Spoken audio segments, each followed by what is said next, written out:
Guys, अगर आप अपना शैडो वर्क खुद कर रहे हैं विदाउट एनी हेल्प और आप उसको प्रॉपरली नहीं कर पा रहे, हमेशा कुछ न कुछ कमी रह रही है या फिर आपको प्रॉपर रिजल्ट नहीं मिल पा रहा, तो हो सकता है आप इस वीडियो में दी गई 3 मिस्टेक में से एक मिस्टेक कर रहे हो। Hi guys, welcome to my channel healing process. मेरा नाम है सुमन। अपने इस चैनल पर मैं खुद को हील करने की प्रोसेस से रिलेटेड कंटेंट शेयर करती हूँ। गाइस, आज का वीडियो है mistakes we are doing while doing our shadow work. Actually क्या होता है कि हम शैडो वर्क करने लग जाते हैं एंड हमें वो रिजल्ट नहीं मिलता जो रिजल्ट हम चाहते हैं, या फिर जो रिजल्ट हमें मिलता है हम उससे सेटिस्फाइड नहीं होते क्योंकि वो हमारी लाइफ में ना कोई भी चेंज नहीं लेके आ रहा होता है। और हमें क्या चाहिए? हमें चाहिए ट्रांसफॉर्मेशन। अगर हम शैडो वर्क करते हैं वी नीड ट्रांसफॉर्मेशन।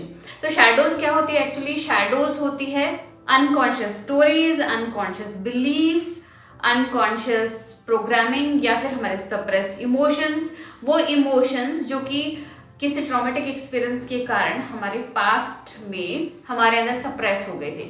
अगर हम हमारे इमोशंस से भी कनेक्टेड नहीं हैं और अगर हम उसको वापस से फील करते हैं, दिस इज शैडो वर्क। तो हम जाते हैं हमारे पास्ट में या फिर हमारे अनकॉन्शियस में और वहाँ से पता करते हैं कि वो कौन से बिलीव्स हैं जो हमें होल्ड करके रख रहे हैं, वो कौन से इमोशंस हैं जो हमने फील नहीं किए, वो कौन सी स्टोरीज हैं जो कि हमारी लाइफ में ना जो आज हम कर रहे हैं, जो कुछ भी हमारी लाइफ में आज हो रहा है उसको एक्टिवेट कर रहा है। तो चलिए जानते हैं पहली मिस्टेक क्या है। एक्चुअली जब भी हम शैडो वर्क करते हैं ना, हम सीधा पास्ट में जाते हैं और पास्ट में हमारे एक्सपीरियंसेस को हम नोटिस करना शुरू करते हैं। मोस्ट ऑफ द टाइम हम रूट प्रॉब्लम पकड़ लेते हैं और हमें पता चल जाता है कि ये वो ट्रॉमेटिक इवेंट था, ये वो पेनफुल इवेंट था जब मैंने ये बिलीफ बनाया। ये पेनफुल इवेंट था जब बहुत सारे इमोशंस आए थे और तब से मैं नम होना शुरू हो गई हूँ या फिर उसने मुझे आज तक बहुत ज़्यादा हॉन्ट किया है। तो एक्चुअली हम ह्यूमन बींग्स के साथ क्या होता है कि हमारा जो ब्रेन है ना, वो एक ही पर्सपेक्टिव नोटिस कर पाता है, चाहे वो कितना ही पुराना क्यों ना हो। फॉर एग्जाम्पल मैं अपनी स्टोरी बताती हूँ। जब मैं छोटी थी तो मेरे पेरेंट्स ने ना किसी रीज़न की वजह से मुझे मेरे दादाजी और दादी जी के पास गांव में छोड़ दिया था। एंड क्योंकि मेरे पापा डिफेंस में थे तो उनकी पोस्टिंग बहुत ज़्यादा दूर आई थी और हम राजस्थान में रहते हैं। तो उन्होंने, मेरे पेरेंट्स ने क्या किया, मेरे दोनों सिबलिंग्स, एक भाई है मेरा और मेरी एक बहन है, उन दोनों को लेकर वो चले गए फॉर द होल ईयर। और उस टाइम बहुत ज़्यादा मुझे बुरा लगता था, मुझे अपने पेरेंट्स की बहुत ज़्यादा याद आती थी। बट एक्चुअली वो सिचुएशन मेरे साइकी ने एज ट्रॉमा परसीव कर लिया था क्योंकि मुझे बहुत ज़्यादा बुरा लगता था कि मेरे पेरेंट्स नहीं हैं, मेरे सिबलिंग्स नहीं हैं, मुझे छोड़कर चले गए। क्योंकि वो अचानक सारी चीज़ें ऐसे हो गई थी कि मुझे पता ही नहीं चला कि वो चले गए। तो it was trauma for me. तो क्या हुआ कि एटलीस्ट 30 ईयर्स तक मुझे ये स्टोरी याद ही नहीं थी। मुझे हल्का हल्का ये ज़रूर याद रहता था कि हाँ, मैं कुछ टाइम गांव में ना अकेली रही थी, बट मुझे उसकी एग्जैक्ट स्टोरी कभी भी याद ही नहीं थी। लेकिन जब मैंने इनर वर्क और शैडो वर्क करना शुरू किया और जब मैंने सारा कुछ सीखा, कैसे नर्वस सिस्टम को काम डाउन करते हैं, कैसे हम प्रोसेस करते हैं इमोशन को, तो मैंने इंटेंशन रखना शुरू किया कि मुझे मेरे पास मेमोरी याद आ जाए।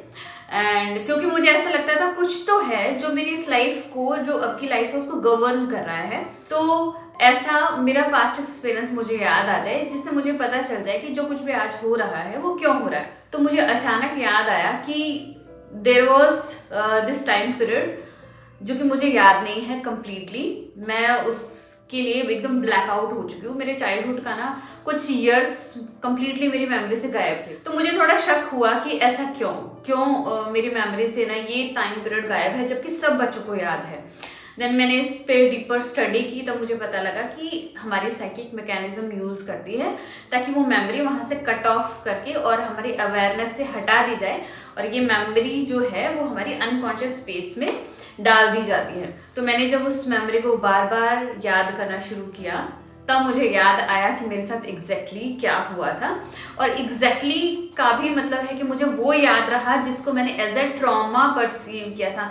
मैंने परसीव किया था कि मेरे पेरेंट्स मुझे छोड़कर चले गए, मेरे सिबलिंग्स मुझे छोड़कर चले गए और मैं कंप्लीटली अकेली हूँ अपने दादाजी और दादी जी के पास, और मुझे बहुत उनकी याद आती है। बट ये जो स्टोरी है ना, वो सिर्फ और सिर्फ एक ही पार्ट था।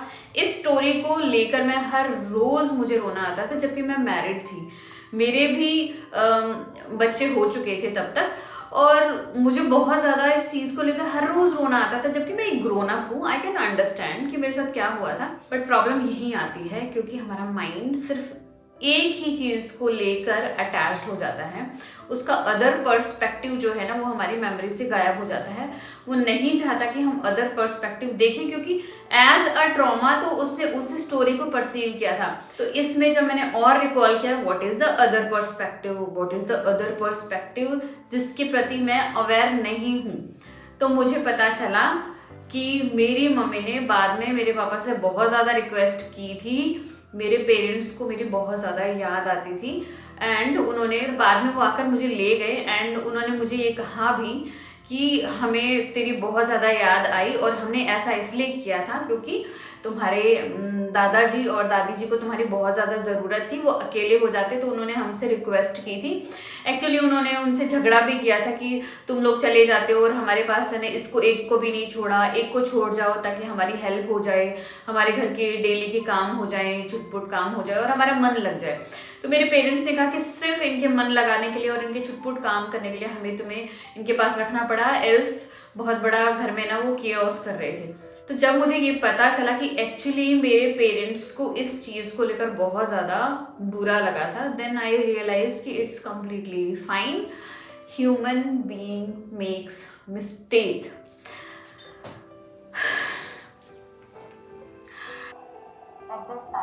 मैंने उनको माफ़ कर दिया, लेकिन जब तक मुझे ये अदर पर्सपेक्टिव नहीं पता था ना, तब तक I use to feel very bad कि मेरे पेरेंट्स कैसे हैं, मेरे सिबलिंग्स कैसे हैं, उनको मेरी कोई परवाह नहीं। बट जैसे ही मुझे ये अदर पर्सपेक्टिव मिला ना, मतलब आई हील्ड दैट वुंड। तो अगर आपका शैडो वर्क इनकम्प्लीट है और आप सिर्फ और सिर्फ एक स्टोरी से अटैच्ड हैं, you have to see there is another perspective जो कि आपकी अवेयरनेस में नहीं है। जब तक आपको ये अदर पर्सपेक्टिव नहीं मिलता है ना, आपका शैडो वर्क इनकम्प्लीट है। तो आपको ये मिस्टेक बिल्कुल भी नहीं करनी है। सेकेंड जो मिस्टेक हम करते हैं वो है कि हम जब लो वाइब फील करते हैं ना, जब हम किसी प्रॉब्लम में होते हैं और हमें कभी बुरा लगता है, तो एक्चुअली तब हम शैडो वर्क करना शुरू कर देते हैं और फाइंड आउट करते हैं what is the problem, what is the problem, and तब हम चीज़ों को प्रोसेस करना शुरू करते हैं। हाँ, इसमें कोई भी गलत चीज़ नहीं है, कुछ भी बुरा नहीं है, एक्चुअली इट हेल्प्स, लेकिन वो उतना हेल्प नहीं करेगा। इसलिए अगर लो वाइब में है तब भी आपको शैडो वर्क करना है, और जब आप हाई वाइब में है तब तो आपको शैडो वर्क करना ही करना है। क्योंकि अंडरस्टैंड, जो हमारे अंदर जाएगा ना वैसा ही रिजल्ट हमारे अंदर से बाहर निकल के आएगा। अगर हम लो वाइब में होंगे, हम परेशान होंगे, तो हमारे अंदर जो क्वेश्चंस जा रहे हैं जिसका हमें शैडो वर्क करना है वो भी लो वाइब क्वेश्चंस होंगे, वो भी एक मतलब अच्छा क्वेश्चन नहीं होगा। जब तक शैडो वर्क में हम अच्छा और एम्पावर्ड क्वेश्चन नहीं पूछेंगे ना, हमें रिजल्ट भी एम्पावरिंग नहीं मिलेगा, रियल रिजल्ट नहीं मिलेगा। तो जब भी हम हाई वाइब में होते हैं, सपोज हम सुबह उठे और बहुत कुछ हमें अच्छा लग रहा है, हमने थोड़ा ग्रेटिट्यूड किया, हमने अपने लिए कप ऑफ टी बनाया, कॉफ़ी बनाया और एनवायरनमेंट बहुत सूदिंग है, काम है, फ्रेश हवा चल रही है and you are all alone by yourself, उस टाइम आपको शैडो वर्क ज़रूर करना चाहिए। क्योंकि ये चीज़ें ना आपकी वाइब्रेशन को रेज कर देगी। तब आपके अंदर जो सवाल आएंगे ना, जो क्वेश्चंस आप पूछेंगे ड्यूरिंग योर शैडो वर्क, उससे ना एक डिफरेंट रिजल्ट मिलेगा और वो रिजल्ट एम्पावरिंग रिजल्ट होगा। वो रिजल्ट आपको बहुत ज़्यादा हेल्प करेगा। तो आई विल से कि अपने लोज में आप शैडो वर्क करते हैं, कंप्लीटली फाइन, लेकिन आपको अपने हाइज में भी ना शैडो वर्क ज़रूर करना है। नंबर थर्ड मिस्टेक जो हम करते हैं वो है हम सीधा, जैसे हमें पता चलता है हमें शैडो वर्क करना चाहिए, इनर वर्क करना चाहिए, तो हम सीधा क्या करते हैं, सीधा शैडो वर्क पर कूद जाते हैं और स्टार्ट कर देते हैं जर्नलिंग और अपने पास्ट को वापस से याद करना शुरू कर देते हैं, मेमोरीज को वापस से याद करना शुरू कर देते हैं। लेकिन यहीं पर प्रॉब्लम आती है, जैसे ही हम हमारे पास्ट में जाते हैं वो मेमोरी हमें याद आती है, एकदम से रिफ्लक्स ऑफ इमोशंस जो है ना वो हमारे ऊपर हावी हो जाता है।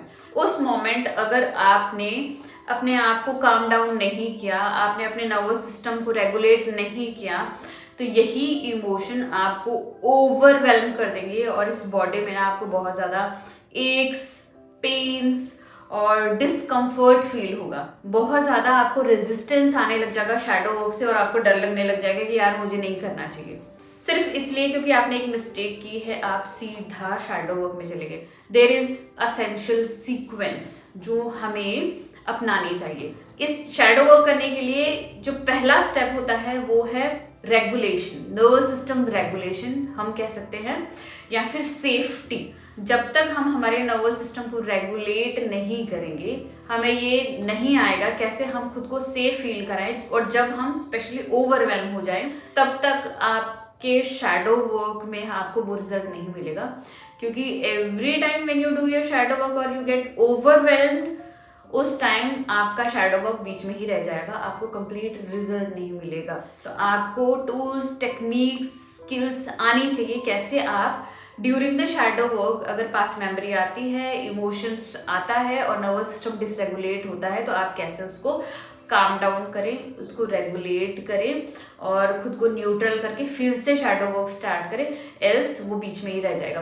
तो गाइस, अगर आप चाहते हैं इस नर्वस सिस्टम रेगुलेशन के बारे में और ज़्यादा जानना और वो टूल्स, टेक्निक्स जानना जिसकी मदद से आप ड्यूरिंग योर शैडो वर्क खुद के नर्वस सिस्टम को काम डाउन कर सकते हैं, रेगुलेट कर सकते हैं, एक अंदर से सेफ्टी जनरेट कर सकते हैं कि नो मैटर व्हाट, चाहे कुछ भी हो रहा हो, चाहे शैडो वर्क करे, चाहे इनर वर्क कर रहे हैं, चाहे हमारी लाइफ में कुछ भी हो रहा हो, लेकिन हम हमारे अंदर से एक इमोशनल सेफ्टी, एक अंदर से सेफ्टी जनरेट कर सकते हैं और जिसकी मदद से हम हमारे नर्वस सिस्टम को कंप्लीटली रेगुलेट कर सकते हैं, खुद को काम डाउन कर सकते हैं, चाहे कितना ही कियोस क्यों ना हो चारों तरफ। तो उसके लिए मैं लाई हूँ एक safety accelerator tool kit course. अगर आप उस कोर्स के डिस्काउंट को अवेल करना चाहते हैं तो आपको टाइप करना है course in the link given. और अगर आपको आज का वीडियो पसंद आया तो प्लीज लाइक कीजिएगा, मेरे चैनल को सब्सक्राइब कीजिएगा। मिलते हैं ऐसे इंटरेस्टिंग वीडियो में, तब तक के लिए बाय।